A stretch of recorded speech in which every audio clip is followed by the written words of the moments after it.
Dear Patriots, before the news starts, please subscribe to our patriotic channel by clicking the subscribe button. Give us a thumbs up to this video. Don't forget to leave your opinion below in the comments section. Share the news on Facebook and Twitter so you friends see it. Thank you. Liberal witch bashes Trump for not punching back, Sanders burns her at the stake. Once again, President Donald Trump's press secretary makes us proud to be deplorables. Sarah Huckabee Sanders destroyed a liberal reporter after she bashed Trump for not punching back.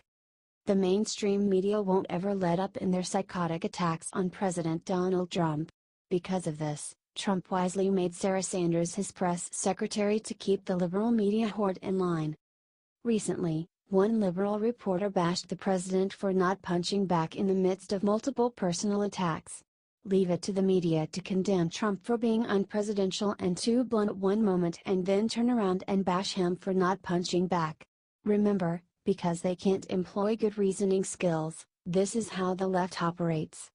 One of the most obnoxious characters to go after Trump recently is porn star Stormy Daniels, aka Stephanie Clifford, with allegations of an affair in years past.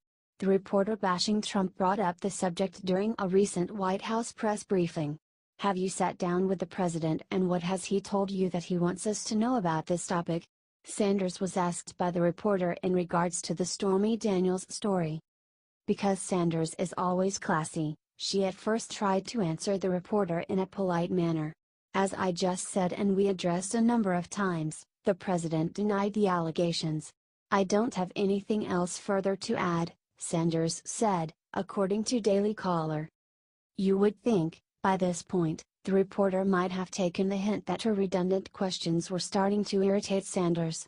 Maybe that's assuming a little too much about the reporter's comprehension skills. It takes a special kind of person to work in the mainstream media machine, and by special I don't mean intellectually gifted. Clearly, it takes a level of repugnance that your average American can't even wrap their head around. Day after day, we watch the left attack President Donald Trump with everything they have in their arsenal. As they continue to fail miserably, their frustration starts to seep through the cracks of their plastic faces and Botox smiles. The end result is more than satisfying. Although the left wants America to see a polished and well-constructed team of intellectuals in the media, what we really notice is how sloppy and erratic they are in their thinking. President Trump could not have chosen a better person to be his press secretary than Sarah Sanders. Former White House Press Secretary Sean Spicer was a mental weakling compared to Sanders. She knows exactly how to handle the daily grind in the pit of snakes, and she does it with grace and witty professionalism. It's too bad that other Trump appointees, such as those in the Department of Justice, don't show the same affinity for kicking liberal butts that Sanders does. That's what America needs, and it is one of the biggest reasons that we put Trump in the White House.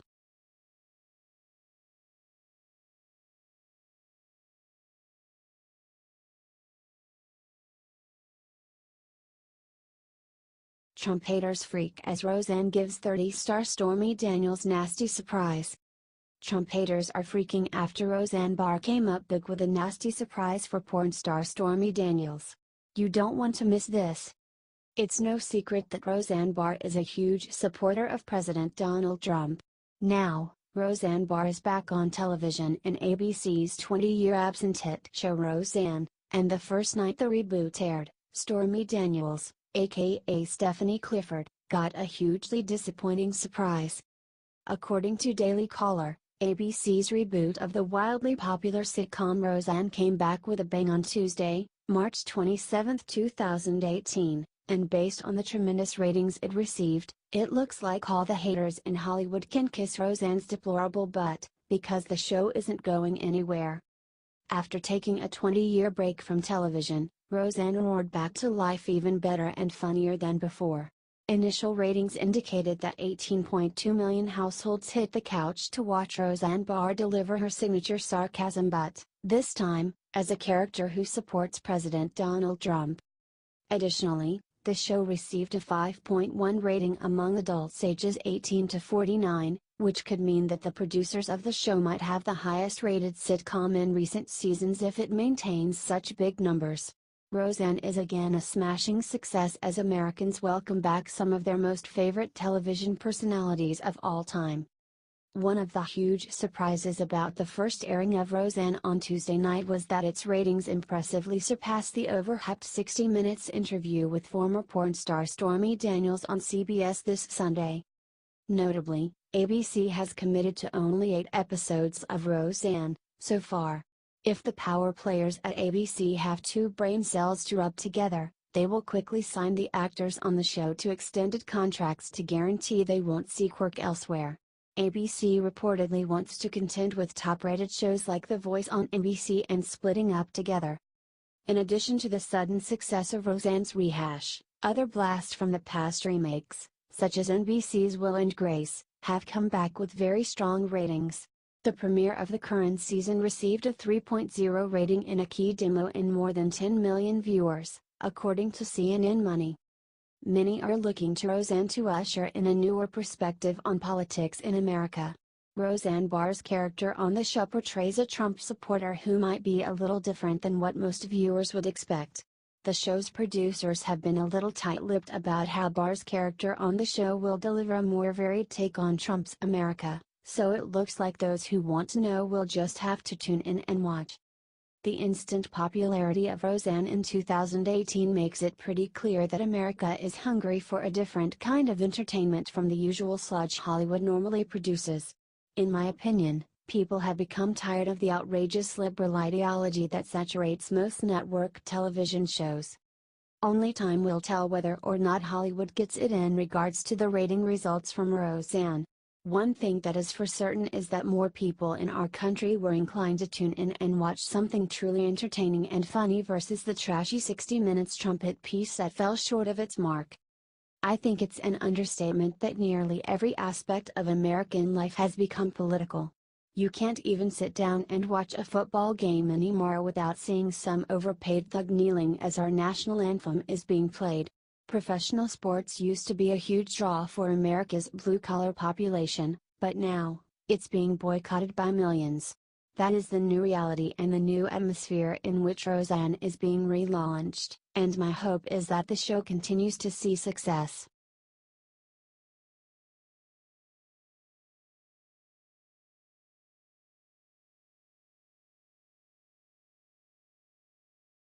California sheriff sick of illegal invasion, does something big about it, pays vicious price. As many of you can recall, last night we at Daily Vine reported about how the Orange County Sheriff's Department made public the release dates and names of jail inmates, including those in the U.S. illegally. This marked the latest local revolt against California's illegal sanctuary laws. Undersheriff Don Barnes confirmed this is in response to the harm done to the community of Orange County because of Senate Bill 54, which became law of the land in California on January 1 of this year. California Senate Bill 54 is the bill which restricts local law enforcement's cooperation with ICE agents and Border Patrol. A law which both Barnes and Sheriff Sandra Hutchins of Orange County vocally fought against. This name release, which is online for all the public to see, comes after multiple municipalities in Orange County have voiced opposition to SB 54, which legitimized the state's sanctuary movement.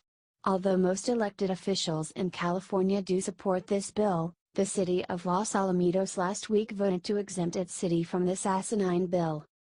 Although most of those released were arrested for domestic violence, theft, criminal threats and multiple DUIs, during that same period of time 168 other inmates with more serious convictions did meet the requirements and were turned over to immigration agents as SB 54 allows. But today things took a turn for the ridiculous, even for the state of California.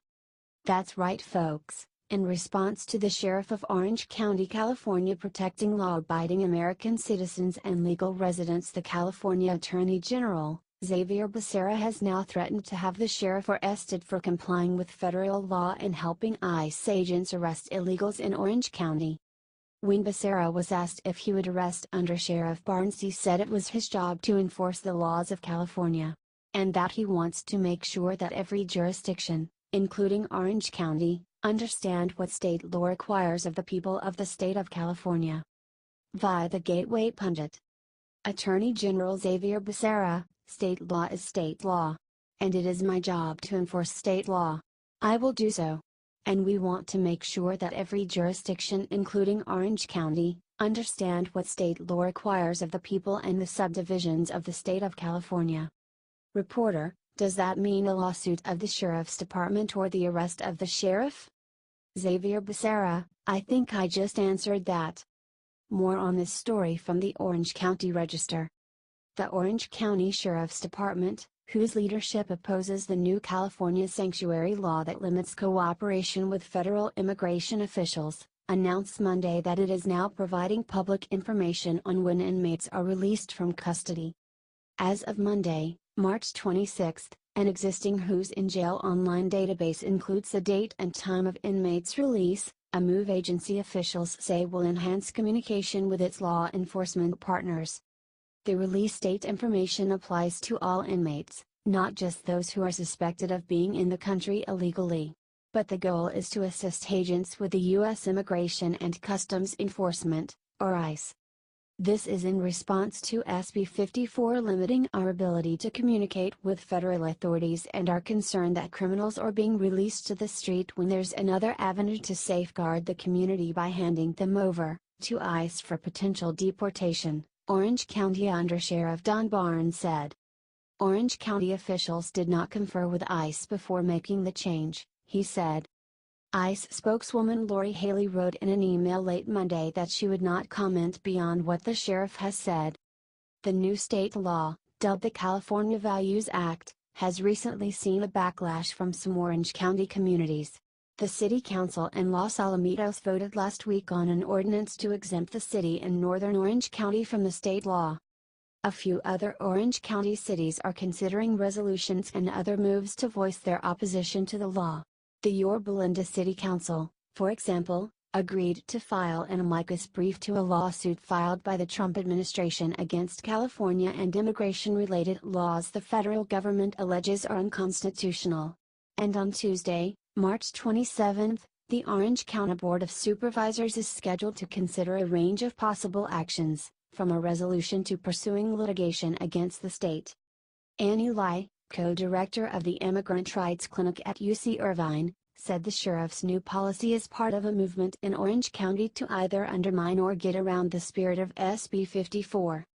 The California Values Act already allows communication between local and federal agencies about release dates of those convicted of enumerated crimes who may be eligible for deportation, Lai noted.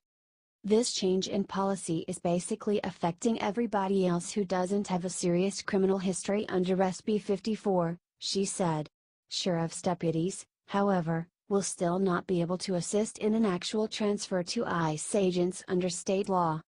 The release information, via a long list of names in alphabetical order, is now available for anyone to view at osc.org.